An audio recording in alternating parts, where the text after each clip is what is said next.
Welcome to the deep dive. We're here to do exactly what the name suggests. Yeah, jump right in. Exactly. Explore some, well, fascinating materials you've sent us and really pull out the key insights, tailor it for you, the learner. And this time we're looking at an excerpt from the Murli, right? Dated April 9th, 2025. That's the one. Looks Yeah. like a spiritual text or maybe philosophical. Seems like a discourse of some kind. Right.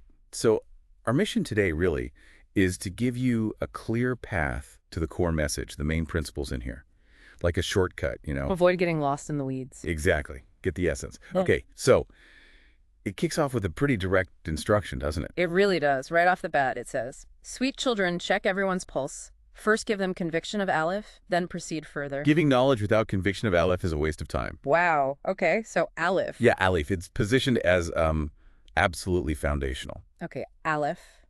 It sounds, well, fundamental, like you said. What exactly is Aleph here? What are we talking about? So, based on the text, Aleph is all about recognizing and having this, solid conviction in the one Father. The one Father. Yeah, the supreme being, the purifier. Yeah. We call him Kokomet, the ocean of knowledge, happiness, all of that. Ah, okay. So it's presented as the absolute bedrock. Everything else builds on that understanding. Pretty much, like the sun and everything else orbits it. So if you don't grasp that, if you don't have that core belief in this, Yeah. this one Father, Yeah, then anything else you learn spiritually, it just won't land properly. it seems to be the message. Like trying to build a house, without laying the foundation first. It makes sense. It does. For you, the learner, this is interesting, right? Identifying that core principle before diving deeper makes the rest less shaky, potentially. Precisely. And the text is blunt about it, calling it a waste of time otherwise. Yeah. It really points to efficiency in learning, starting with the absolute core truth. Okay. Then the text kind of shifts gear. It asks this really intriguing question. Which is the main effort that makes one entitled to receive a scholarship? Ah, the scholarship idea. And the answer given is Darngaloo. Introversion, which is, kind of counterintuitive maybe. We often think progress means outward action. True. But the way they define introversion here is fascinating. It's very specific. Okay, so not just being quiet. Not at all. The text explains it means staying very introverted, being a yogi, that deep connection through remembrance. A yogi, okay. And crucially, not getting upset or fighting because of body consciousness. This is a less ego-driven reaction. Seems like it. Yeah. It also mentions having royal and dignified conduct, speaking very little. Having real interest in yagi service seems like selfless spiritual work. Right. And importantly, not getting bogged down in endless intellectual debates. They say, No excessive arguments, basically. yeah, and serving others while staying in that state of remembrance, remembering Alif. So it's not about withdrawing completely. It's more about this deep inner stillness and connection that then shapes how you act in the world. Exactly. That seems to be the idea. And this spiritual scholarship earned through inner focus. Yeah.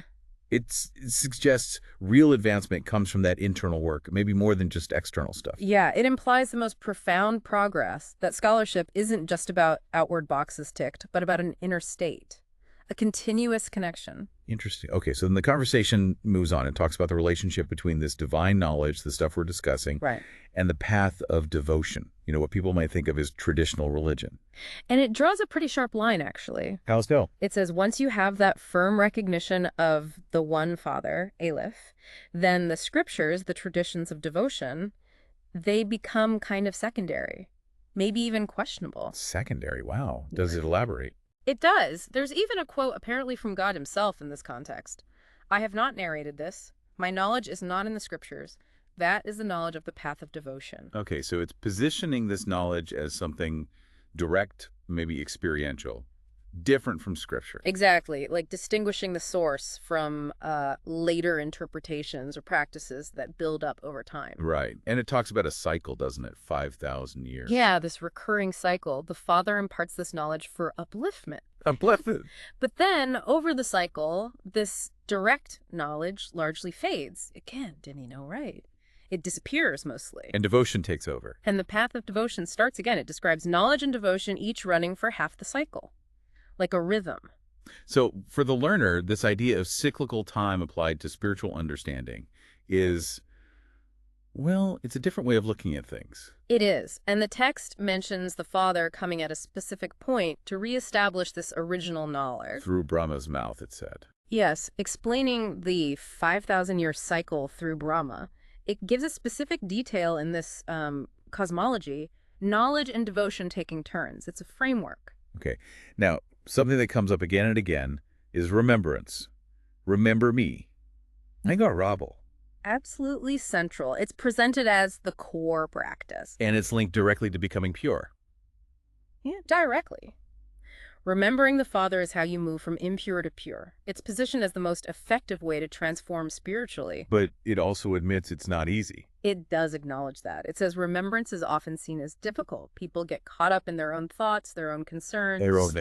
That phrase again. Yeah, their own internal chatter, basically, instead of focusing on remembering the Father. So the implication is that real progress, real well-being, or the Aranadya, it comes from that consistent remembrance, not just understanding the ideas. That's a strong suggestion. It's about a constant, living, internal connection. Which leads into this next bit about being a jnani to Atma. A knowledgeable soul. Right. But then it says, just having the knowledge isn't the whole picture. You need to be a yogi, too. Someone who has that connection through remembrance. Yes. Why is that distinction so important here? Well, the text explains that if you're knowledgeable, but you lack that deep connection, that yoga, you'll still have traces of body consciousness. Attachment to the physical self. Ego. Something like that. And it says those people might even cause trouble for others. Ah, okay. So it's the integration of knowing and being, or knowing and practicing. That's key. Exactly. For you, the learner, this really underlines that it's not just about gathering info, right? It's about applying it, living it, integrating it. And there's a real push for self-assessment, too. Yeah. Checking how much time you actually spend in remembrance. Yeah, keeping track, like a chart. And that analogy of the tailor. Oh, yeah, needing to be in remembrance while sewing. It really drives home that practical application, doesn't it? It's not about just sitting to meditate for an hour. No, it's about weaving that awareness, that connection into everything you do all day long. Okay. Then we get this big picture concept, the eternal drama. Yeah, what's It's a grand cosmic play. that repeats every 5,000 years. That's the idea. And India has a very specific part to play in it. What's its role? It's presented as the place, the stage, where the Father comes down to uplift humanity. Okay. And the cycle goes from good to bad, basically. Sort of. From a golden age, Sakya Yuga purity, mastery, salvation, or gago, down into decline, degradation, Kankarafiktan, starting in the Copper Age, Vajrapara Yuga. And that decline is linked to Ravana. Ravana. Okay, interesting mythological reference there. Yeah. And the text makes this really bold claim about salvation, doesn't it? Attaining it. How fast? Incredibly fast. I had Murli in a single second. 1 second. And inheriting 21 births of high status through this knowledge. That's quite something. It is. Very impactful. It suggests this profound, almost instantaneous transformation is possible. Through the understanding and the connection. Right. And there's this added layer, the idea that each soul has its part, its record, already fixed within this eternal drama, a sense of destiny, perhaps. It's a lot to take in. Yeah. So the text then tries to summarize the key takeaways for assimilation. Yes, the perdona, the main essence for assimilation. 2 main points. What are they? First, it's about diligent, consistent effort in yoga, in remembrance, really trying to stay connected during activities, keeping that chart we mentioned. Okay, the practice part. Exactly. And second, understanding the secrets of this benevolent drama with a subtle intellect, recognizing it repeats every 5,000 years. Everything repeats. Everything's spoken and done, it says, and finding joy, that understanding, remaining stable and happy within that knowledge. Wow. Okay. After the summary, there's a blessing. Yes. May you become Maya-proof by giving a direct proof of the divine knowledge through your elevated life. Maya-proof. What does that entail, according to this? Being Maya-proof seems to mean living a life that really shows the purity and understanding you've gained. It's about... Like walking the talk. Exactly. Yeah. Living it. The text mentions remaining detached from the body, from old world relationships, even while living in the world. I don't know. What is it to send them out? Living in the world, but not being of it, in a sense. Maintaining inner purity amidst daily life. That's the feeling. For the learner, maybe this connects to holding on to your core values, your principles, no matter what's going on around you. Makes sense. Then there's a slogan, Dalegabot. If the watchman in the form of attention is correct, then the treasure of transcendental bliss cannot be lost. The watchman is attention, guarding the treasure of bliss. It's a nice metaphor, isn't it? Highlights how crucial mindful awareness, attention is for protecting your inner peace, your spiritual happiness, vigilance over your inner state. Okay. And lastly, there was an unexpressed hint. Item Alencha? Yes, become ever victorious through the remembrance of the combined form. Combined form. What's that referring to? It seems to encourage experiencing the Father not as, distant, but as a constant companion, right there with you, a combined presence. Ah, like a partnership. Sort of. Okay. And by repeatedly remembering, bringing that feeling of the combined form into your awareness, you become an embodiment of that connection. Leading to victory over challenges. That's the promise.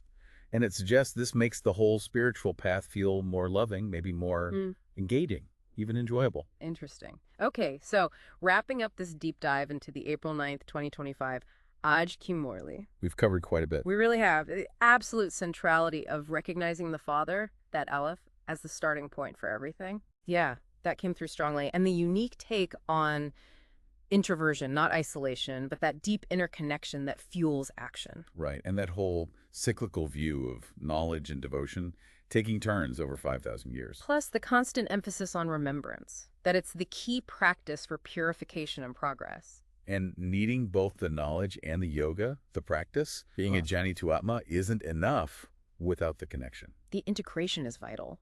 And then the big picture, that eternal repeating world drama. Yeah. And we've touched on the practical side, too, for you, the learner. Right, like self-monitoring your practice, using the idea of cycles for stability, aiming for that Maya-proof way of living through detachment. And using attention as your guard, remembering that combined form. It provides a really comprehensive and, thought-provoking picture. It certainly does. Okay, so a final thought to leave with you, the learner. Go for it. Think about this core principle idea, focusing on the absolute foundation, the Aleph, before getting into the weeds. How could that apply elsewhere in your life? Interesting question. Yeah, like in your work, your learning, maybe even relationships. What fundamental truths, if you really focused on getting those solid first, could unlock deeper understanding? And maybe save some wasted effort down the line. Exactly. Could focusing on the Aleph of any situation be the most efficient path forward? Definitely something to mull over. Food for thought. Indeed. Thanks for joining us for this deep dive.